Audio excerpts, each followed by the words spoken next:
Abby, to get us started, give us two truths and a lie. Two truths and a lie. Mm-hmm. Hey. Two truths and a lie. Okay, I'll keep it real simple. Okay. Staying home for the holidays. Okay. Um, I am seriously considering what my halftime report is, meaning the second half of my life. And I am going out to dinner tonight with my family. Those are good ones, Abby. Okay. Right on the Okay. fly, too. You are not staying home for the holidays. That is true. That is a lot. That's not true. I am staying home for the You are. holidays. Oh, which one is the lie? You have to guess. Oh, Oh, I well, have to keep guessing. Okay, you're not going out for dinner tonight. You're eating at home or that something is like that. exactly right. Okay. All right. Exactly right. That was the lie. Well, you got me. Well done. Well done. All Thank right. you. Thank you. Wow, that was tough. Yeah, you're very adept at this game. You are a good player, Abby. Well, like I said, I used to play it with my kids to try and get them to speak. That's you mentioned, yeah, when you picked the kids up in the car. How was school? Fine, good. So Fine, I'm fine. I'm gonna put that to work myself. So I love it. Oh, it's great. What? Okay, I need to pull this string. What's the tell me about this halftime report. So the halftime report is really interesting to me because when you get to, 50 years old and beyond, and then you're in the sandwich years and you're taking care of your family and you're taking care of your parents and you're talking about retirement and what does that mean? It's interesting to me. Nobody retires anymore. They just do something that they're passionate about and they try to hone in on what their why is and what their purpose is and how they want to be remembered. And I think that that's really important to figure out what your legacy is going to be. I heard a story about the inventor of dynamite. Do you know who invented dynamite? I don't. Okay. So the gentleman that invented dynamite was a twin.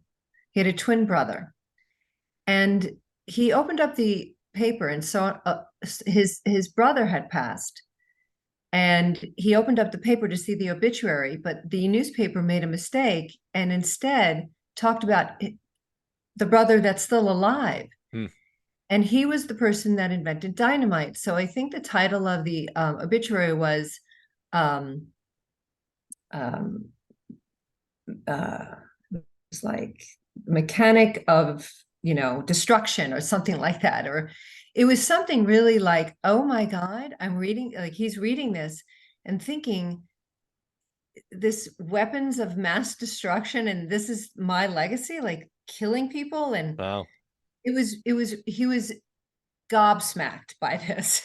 It was just so, and he decided in that moment how horrified that he was going to take his entire fortune and start the Nobel Peace Prize. Wow. Albert Nobel was the inventor of dynamite. And when he saw that his legacy while he was alive was, the killer of the world or being part of that, he decided to change that legacy and now look at the Nobel Peace Prize, which is what recognizes the brilliance of all these people in the world. And that's what he's known for. So that is a very interesting story for me because that's the definition. That's a very definition of legacy. Amazing force of will right there. right? I know. And so it really makes you think, like, how do you want to be remembered? Hmm. So I ask my clients a lot what their halftime report is. And it's interesting what people say.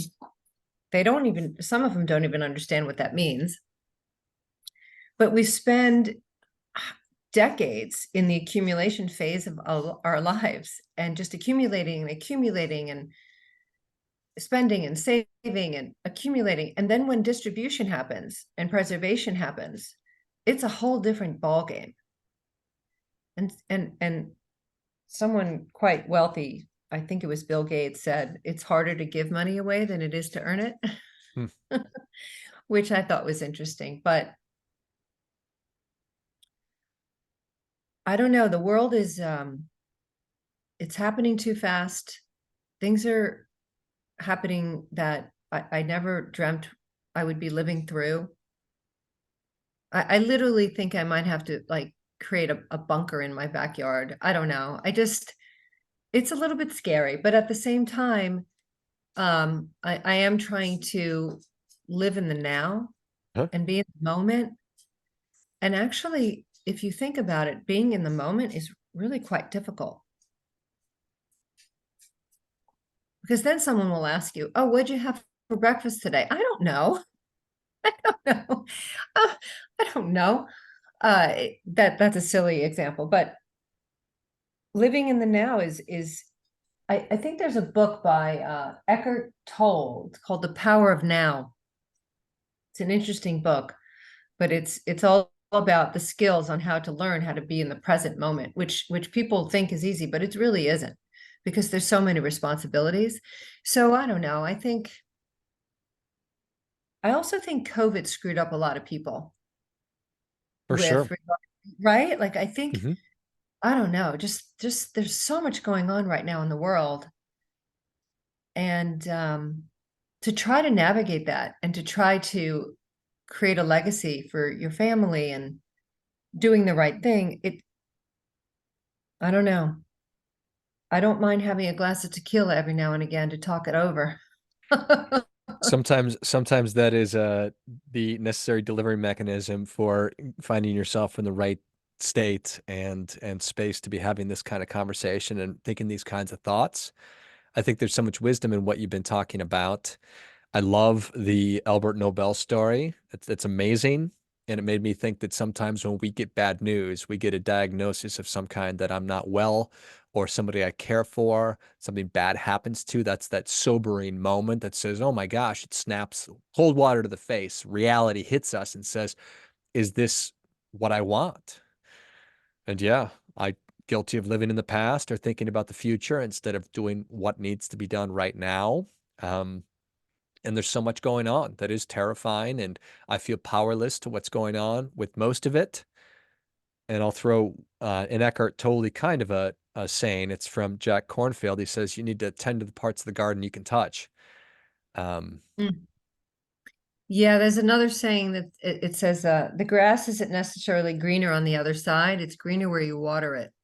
One of my favorites. Yeah, that's a good one too. Um, I, I um I find maybe I'm stretching this a bit, but I find people to be very different now than they used to be.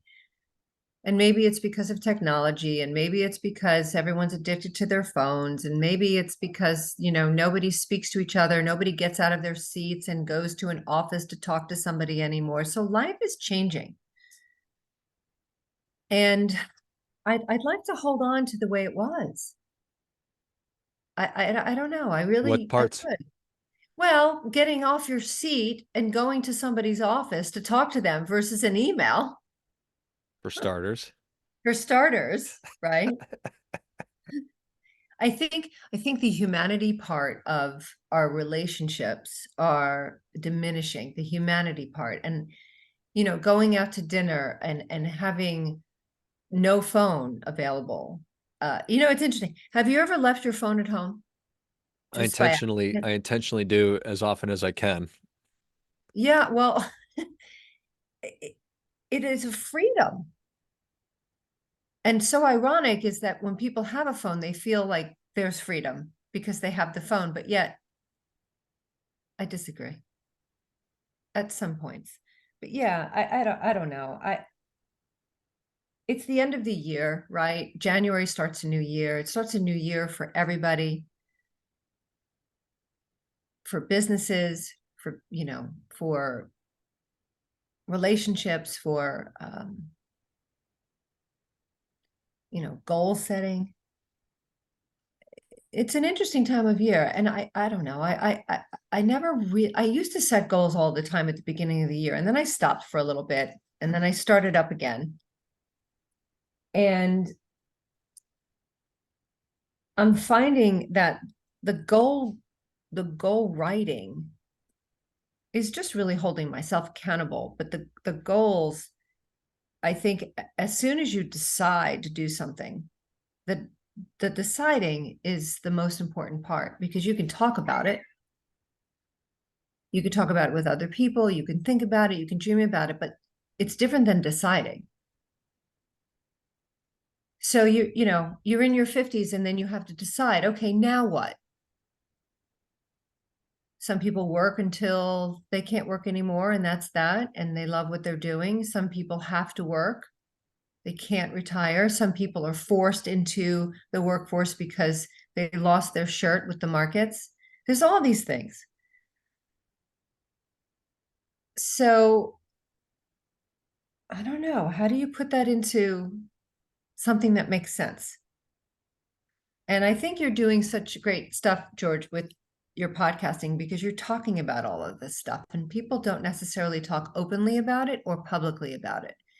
They keep it to themselves, or they act out, or there's self-doubt, or there's imposter syndrome, or do you know what I mean by that? 100%. It's Yeah. something that it's interesting in some aspects of my life. I just do things. I have this self-assuredness that is probably misplaced, but I just go ahead and do things. But then there's other things that I really wanted to do in the back of my mind or in my heart that my limiting beliefs stop me from doing. And once I recognize those, I was literally thinking the other day, I'm like, okay, I'd really like to do more speaking, and these are ideas that I want to share and get out. And I realized, well, if you want to do that, then just go ahead and do it. Nobody's going to give you Mm. permission. There's not a better time than today. I'm not going to get any younger, and I still have plenty of time and energy. So now Have I ever told you the buffalo story? The buffalo and the cow story? I'm not sure. So there is a place in Montana that has it's the only place in the country that cows and buffaloes migrate together. And they did a little study of how they behave when they see a storm coming over the horizon. And if you know anything about cows, they run very slowly. So when they see a storm coming over the horizon, they run away from the storm. And because they run so slowly, the storm is eventually catching up to them, and their pain and suffering is prolonged. Buffaloes, on the other hand, when they see a storm coming over the horizon, they head towards the storm. And so they run through it, and their pain and suffering is a lot less. Hmm. So it's a metaphor for my family, because if things get, you're afraid to talk to somebody about something that's bothering you, or you want to fix something, but you're just afraid of whatever that is. It's been this metaphor in my family, because we're a bunch of buffaloes. Like, just get through it. Just face it. Have the conversation. Do what you need to do and stop running away from it.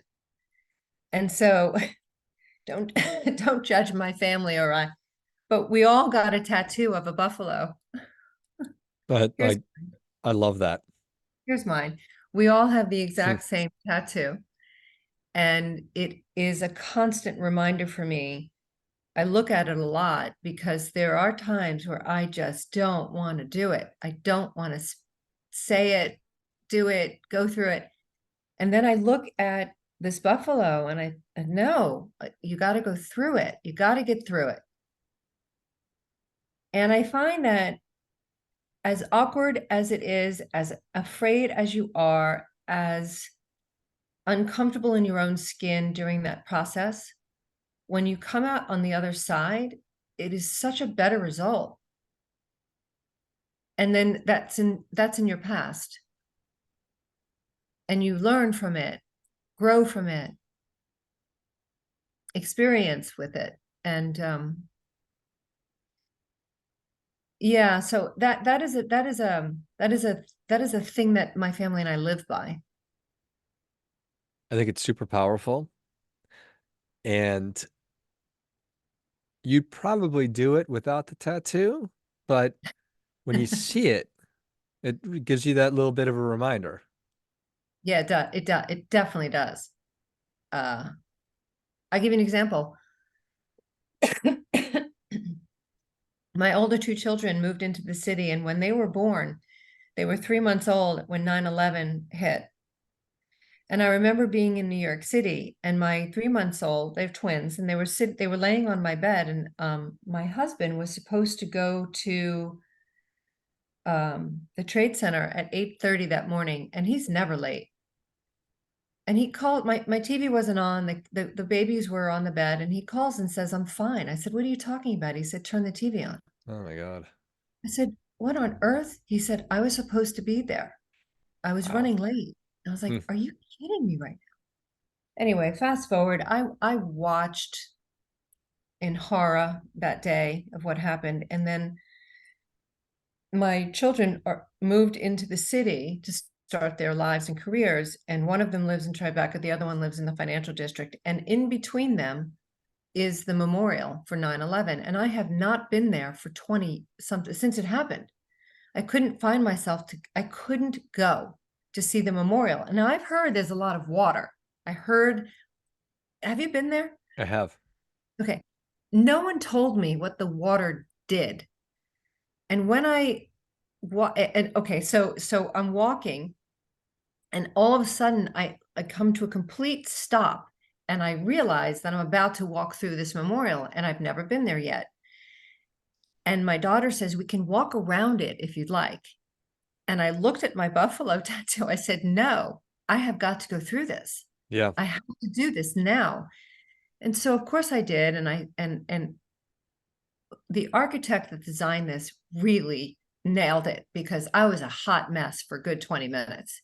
And just 22 years of just emotions came out, and the people's names that were on the bricks and the water. It was just, oh my God, it was really powerful. And then I'm looking at my 22-year-old daughter, who used to be 3 months old, and the turn of events of how now they're in the city, and what's between them is this memorial. It was just, and what's even crazier is the first day of my daughter's first day on her job, starting her career for life, was on 9/11. Well, September 9/11 this year. It was really weird, but everything comes full circle, it seems. mhm. Like,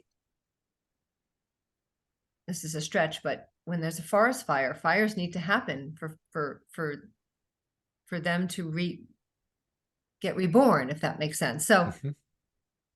it was a very powerful moment, and it was interesting how fast it happened, the time that has gone by, and what has transpired since then. So I don't know. I don't know why I brought this up, but oh, it was about the buffalo story, going Yeah, through that. Yeah. So I'm a better person for it. for sure. We have all these superpowers as human beings, but rationalization, our ability to rationalize our situations, is that, but it's more of a weapon of mass destruction because we rationalize why we decide to not be the buffalo. We rationalize, you know what? I just don't feel like doing the things that I know that I ought to do. I don't feel like having that conversation with my XYZ person, with my kid today, or my business partner, or my husband today, you know, and that just keeps us from the lives that we really want versus being the buffalo, turning into the storm, knowing that it's not going to feel great, but it's the better path because you will get through it faster. Yeah, precisely. That's exactly right. And we talked earlier about the buffalo, the cow, and then the respect, understanding, and appreciation. That when you're going through all of these things, you have to keep all of that in mind. Respecting people, understanding them, and appreciating them. And I feel that when you're in a relationship, maybe you have two of them and one of them's missing. Maybe all three are missing, but it's a checkpoint. Am I being respected today? Am I being understood today? And am I being appreciated today? And if you're not feeling those things, I think it's also important to be that buffalo and speak up in a nice way, of course, in a professional way, but to speak up regardless, because I don't think it's healthy to keep festering. And we No talk about, aspect of life. right? If we talk financial health, physical health, mental health, emotional health, it's all encompassing, so. And I also find people to be a little bit more difficult these days. Maybe I shouldn't have said that, but Well, no, I think it's our we have lost our ability to be bored and to be contemplative and to be just sit quietly in our thoughts because we have our phones that just automatically allow us to change our disposition and to satiate ourselves instead of doing the things that we used to do. So yeah, for sure people are different. yeah. Yeah, I'm switching topics at the moment because it was just on my mind yesterday. I was watching I heard a story about this show that very heavy people, like I think it's like 1,000 pound sisters or something. I don't know. I heard this story and it made me think about how people can, I'm totally switching topics, but how people can grow their own fruits and vegetables and for free, like they can do it for free. And what's really infuriating is that they're not being taught to do this, but yet they're being taught to spend less money to buy crap food and be unhealthy. And the crap food affects their emotions, their physicality, their their their their brains, everything.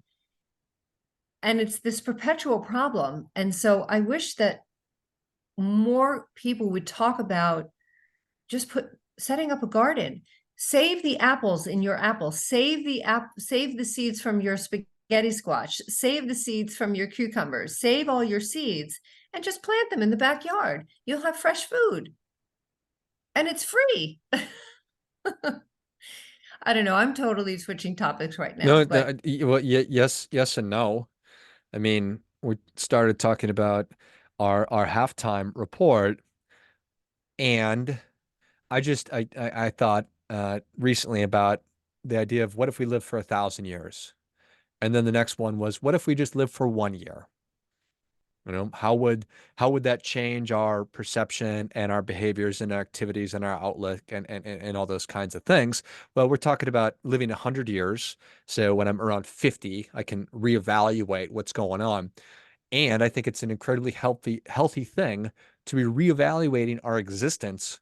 If it's New Year's resolutions or this is a time around the holidays where you get a little bit of time off to contemplate and think about, do I want to be 1,000 pounds? Do I want to do X, Y, or Z? Is this the life that I want to carry on next year for the next 50 years? And I have the ability to choose all of it. I get to choose how I feel about everything. Nobody gets to choose that for me. But we surrender that because we're just spinning. We're going through the motions and being carried along by the currents of life. So I think what you're talking about is germane to what we've been talking about the whole time. yeah. Yeah. You've heard of Simon Sinek, right? Sure. Yeah. He speaks a lot about this generation of technology and leadership, and I like a lot of the things that he says. One of the things that he says that is so true is about these, the connection that people are making. We're losing that, how to communicate with people. Mhm. It's the art of communication is being lost. The art of reading somebody's body language is being lost because we're not in front of them anymore as much. And that part, I I would love to change. Um, it is concerning to me that everybody holds onto their phone as if it was as if it was like growing on their body, like if it was part of their body. And what's really freaking me out is that it's listening to us. And there's that. Then there's that. So I don't know. I don't know. It comes to a point where you get to an age where you want to pay it forward. You want to make your mark in this world and leave it better than you found it. And I don't know, I just think that as we get older, the circle of friends becomes smaller, the activities become more intensified because that's what you're focused on.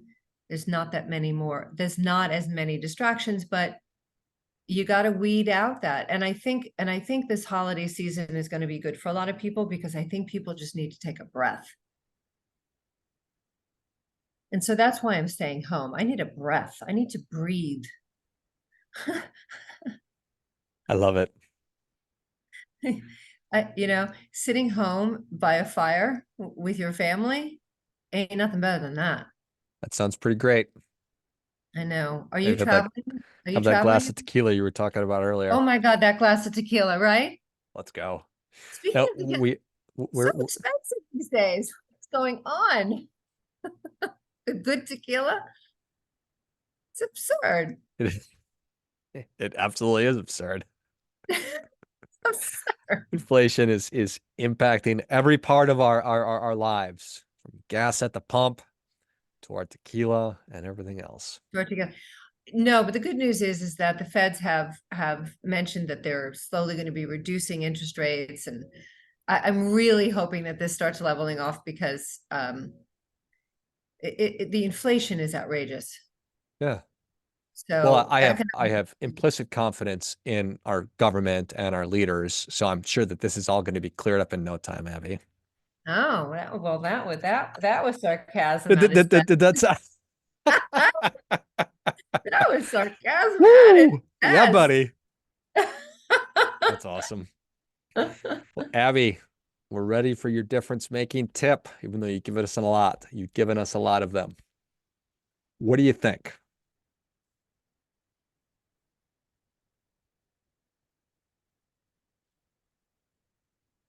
I think one of the biggest differences that you can make for yourself and for other people is a few things. Number one is to be an owner of your own shit. I think that is so important because when you're an owner of your own shit, then people don't necessarily, it's like, I own it. Okay, not perfect. This is my faults. This is my character flaw. I own it. And there's something uh, acceptable about that. And it's when people, I think, ignore that and get defensive by it, there's this conflict. So I think reducing conflict is recognizing your own character flaws and saying out loud, yeah, I'm not good at this. I need help. Or, yeah, I really suck at this. And, or this is not my best character trait. Can you help me? I think that is a big thing, to recognize that you're not perfect. you've got the flaws. Everybody's got them. You're not alone. It's pretty universal. I think self-doubt is universal. I think imposter syndrome is universal. And I think admitting all of this to people, to just be your intention, becomes different for people and the relationships. I think that's one of the things. And the other thing is compassion, just compassion, and also deep listening, and trusting that what comes out of your mouth after you are deeply listening to someone, trusting your intuition, that allowing yourself to completely take in what someone's saying, as opposed to thinking about what you're going to be saying next and not truly listening to that person. That's an interesting exercise, but what it takes is patience. And so I would say to give yourself more patience with yourself. I think people are very impatient these days with themselves and with others. And I think just taking a step back and maybe not answering the question right away and saying, I don't know, I need to think about it. Let me noodle on that. Let me get back to you. I used to not do that, and now I am. And I think the intentionality of the thought process is more meaningful. So there it is. Well, I think that that is great stuff, Abby. That definitely gets it. Come on, Abby. Thank That you so gets a much. what? Come on. Come on. Oh, come on. Oh, come on. Let's go. Let's go. Well, it's always so wonderful to talk to you. Tell us again how people can get in touch with you, learn more about you, and engage. I would love for people to get in touch with me to talk about life or their finances or planning or whatever it is. I just enjoy having meaningful conversations with people and helping them along the way. And they can reach me always on the website lenoxadvisors.com, lenoxadvisors.com. LinkedIn, I am on LinkedIn, of course, and my email address, alarge@lenoxadvisors.com. Excellent. Well, if you enjoyed this as much as I did, show Abby your appreciation. Share today's show with a friend who also appreciates good ideas. Go to lenoxadvisors.com and find Abby on LinkedIn as well and get in touch. Talk about life, finances, planning. Figure out if you have your halftime report in order and figure out how you can be more buffalo, less cow. Figure out how you can own your shit and then ask for help when you need it because spoiler alert, we all experience those negative bad feelings and it's way better to be the bison and take that head on versus trying to pretend like it's going to go away because it's not. Thanks again, Abby. Good stuff, George. Thank you. And finally, a friendly reminder. There's never going to be anybody more interested in your financial success than you are. So act accordingly. Amen.